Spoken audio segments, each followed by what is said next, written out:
प्रकरण 20 विशिष्ट सापेक्षता सिद्धांत, special theory of relativity. Swiss मंडळी वेळेच्या बाबतीत भलतीच काटेकोर।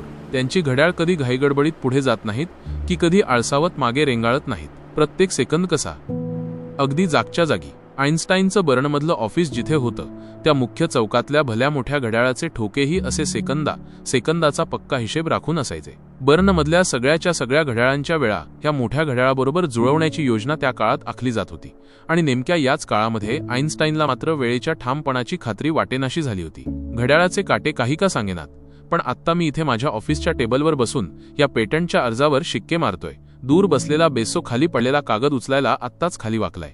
घरी मिलेव्हानं हान्सला खिडकीपाशी आणलंय। या सगळ्या गोष्टी खरोखरच एका वेळी घडताहेत असं म्हणता येईल का? घड्याळाचे काटे गायब केले तर एकाच वेळी म्हणजे काय हे कुणाला तरी ठामपणे सांगता येईल का? आइन्स्टाईनच्या डोक्यातलं विचारचक्र थांबायचं नाव घेत नव्हतं। तशातच एक दिवस ऑफिसमधून निघाल्यावर बेसो आणि अल्बर्ट घरी जाण्यासाठी त्यांच्या नेहमीच्या ट्राममध्ये चढले। ट्राम घड्याळाच्या विरुद्ध दिशेनं निघाली होती। अल्बर्टला हे दृश्य रोजच दिसायचं, पण मागे पडत चाललेल्या त्या घड्याळाकडे पाहून आज त्यानं डोळे मिटून घेतले आणि त्याच्या कल्पनेमध्ये ती ट्राम अचानक प्रकाशाच्या वेगानं धावायला लागली। क्षणात 3 लाख किलोमीटर्सचं अंतर पार करत सुसाट निघाली। प्रकाशाच्या किरणावर स्वार झालं तर काय होईल ही कल्पना 10 वर्षांपूर्वी त्याच्या मनानं केली होती आणि आज तो क्षण अवचित त्याच्यासमोर उभा राहिला। त्याच्या कल्पनेत आता बर्नच्या टॉवरवरचं घड्याळ खूप मागे राहिलं। आता त्याच्यावरचा प्रकाश अल्बर्टपर्यंत पोहोचू शकत नव्हता, त्यामुळे साहजिकच त्या घड्याळाचे कारे त्याला जागच्या जागी थांबल्यासारखे दिसत होते। म्हणजे काळ थांबला होता का? कुणास ठाऊक। त्याच्या मनगटावरचं पड्याळ तर नेहमीप्रमाणेच चाललं होतं। प्रत्यक्ष चौकातल्या मनोऱ्याजवळ असलेल्या मंडळींनाही तिथलं घड्याळ नेहमीप्रमाणेच चाललेलं दिसत असणार हे त्याला जाणवलं। याचा अर्थ काय होता? तो जसा अवकाशामध्ये दूर चालला होता तसतसा त्याच्या भोवतीचा काळ मंदावत चालला होता। या विचारासरशी आइन्स्टाईनच्या मनात जणू एक वादळ माजलं। हा विचारच डोकं चक्रावून टाकणारा होता।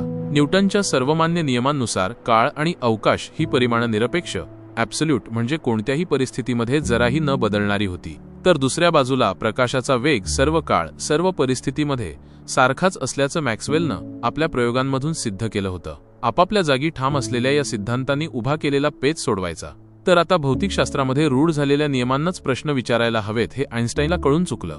त्या दिवशी घरी परतल्यानंतर रात्रभर अल्बर्ट आणि मायकल बेसो यांच्यामध्ये जोरदार चर्चा झाली। सगळ्या शक्यता पुन्हा तपासून पाहिल्या गेल्या। मायकल घरी निघून गेला आणि उत्तर रात्री कधीतरी आइन्स्टाईनचा डोळा लागला। त्या झोपेतून जाग होताच गेली 10 वर्ष त्याला छळणाऱ्या प्रश्नाचं उत्तर त्याला सापडलं। विज्ञान विश्वाच्या दृष्टीनं कितीही विचित्र असलं तरीही निसर्गाच्या नियमांशी ते अगदी सुसंगत असल्याची खूणही त्याला पटून गेली। प्रकाशाचा वेग कायम सारखाच राहणार असेल तर मग काळ आणि अवकाश निरपेक्ष असल्याच्या अनुमानाला सोडचिठ्ठी द्यायला हवी, कारण काळ आणि अवकाश या दोन्हीही मिती प्रत्येक निरीक्षकाच्या नजरेतून म्हणजे प्रत्येकाच्या संदर्भ चौकटीनुसार वेगवेगळ्या म्हणजेच सापेक्ष असणार। याच विचारातून आइन्स्टाईनचा विशिष्ट सापेक्षता सिद्धांत, थिअरी ऑफ स्पेशल रिलेटिव्हिटी आकाराला आला। अवघ्या 2 साध्या तत्वांवर आइन्स्टाईननं आपल्या या अवाक करणाऱ्या सिद्धांताचा मनोरा रचला होता। त्यांपैकी पहिलं तत्व म्हणजे निर्वात प्रदेशातून जाणाऱ्या प्रकाशाचा वेग बदलत नाही। म्हणजे समजा तुम्ही एका जागी उभं राहून चेंडू भीतीकडे फेकलात तर तो एका विशिष्ट वेगानं भीतीवर जाऊन आदळेल। मात्र तुम्ही धावत जाऊन तो चेंडू फेकलात तर आता तुमच्या धावण्याचा वेग त्या चेंडूच्या वेगामध्ये जोडला जाईल आणि चेंडूचा वेग वाढेल। हे तर न्यूटनच्या गतीच्या नियमांनुसार आपल्याला माहितीच आहे, पण तुमच्या हातात चेंडूऐवजी बॅटरी असेल तर तिच्यातून निघणारा प्रकाश झोत मात्र त्याच्या ठरलेल्या गतीनं म्हणजे प्रकाशाच्या गतीनंच भीतीवर पोहोचेल। तुम्ही कितीही वेगानं धावलात तरीही तो वेग प्रकाशाच्या वेगामध्ये जोडला जाणार नाही। दुसरं तत्व म्हणजे एकाच गतीनं चालणाऱ्या सर्व संदर्भ चौकटींमध्ये भौतिकशास्त्राचे नियम सारखेच लागू होतात। म्हणजे समजा तुम्ही ट्रेनमध्ये आपल्या जागेवर बसला आहात आणि ती ट्रेन ताशी 100 किलोमीटर वेगानं चालली आहे। अंतर म्हणजे वेग गुणिले काळ या नियमानुसार फलाटावरून पाहणाऱ्याला ती ट्रेन ताशी 100 किलोमीटर वेगानं चाललेली दिसेल। पण याच नियमानुसार तुम्ही स्वतः याच गोष्टीकडे पाहायला गेलात तर तुम्ही मात्र ताशी 0 किलोमीटर वेगानं प्रवास केल्याचं तुम्हाला जाणवेल। म्हणजे तुम्ही स्वतःच्या जागेवरून कणभरही पुढे न सरकल्याचं लक्षात येईल। यातली कोणती गोष्ट खरी मानायची? सापेक्षतेच्या नियमांनुसार दोन्हीही गोष्टी बरोबरच आहेत। आपण एकाच वेळी घडल्या असं म्हणणाऱ्या प्रत्येक घटनेत खरोखरच थोडा बहुत फरक असतो।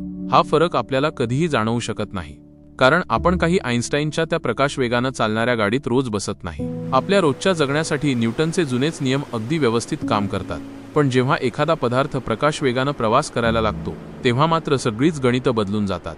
असं व्हायला लागलं की त्या पदार्थाचं वस्तुमान वाढत जातं, लांबी कमी होत जाते आणि त्याच्यावरचा काळ मंदावत जातो।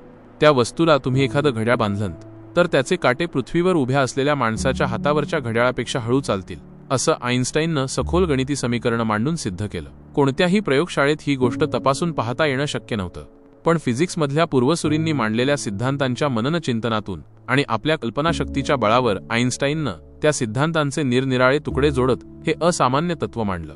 या सगळ्या घुसळणीतून अवघ्या विश्वाला थक्क करणारं एक तत्व साकारलं, ते म्हणजे E = mc2.